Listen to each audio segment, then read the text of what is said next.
नेवासा श्रीरामपूर रस्त्यावर 24 तासात तिसरा अपघात, 3 जागीच ठार तर 8 गंभीर जखमी. नेवासा श्रीरामपूर महामार्ग मृत्यूचा सापळा बनल्याचं दिसून येत आहे.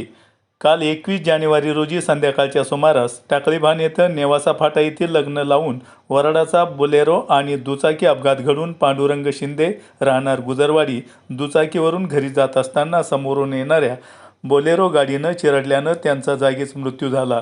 तर त्यांना वाचवण्याच्या प्रयत्नात बोलेरो गाडीचा ताबा सुटून झाडावर आदळून बोलेरोमधील 2 जणांचा दुर्दैवी मृत्यू झाला असल्याची घटना ताजी असतानाच सकाळी पुन्हा एकदा पिकअप गाडी नेवासाकडून श्रीरामपूरकडे जात असताना टाकळीभान परिसरात रस्त्यावर पलटी झाली आहे.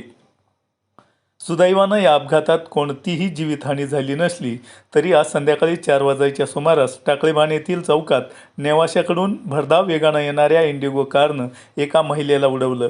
महिलेला उडून कार चालक पळून जात असताना त्याचाही पुढे जाऊन कारवरील ताबा सुटून इंडिगो कार रस्त्याच्या 30 फूट खोल खड्ड्यात पलट्या घेत शेतात जाऊन पडली आहे. या अपघातात महिला व कार चालक दोघेही गंभीर जखमी झाले असून त्यांना तात्काळ ग्रामस्थांच्या मदतीनं रुग्णालयात दाखल करण्यात आलं आहे.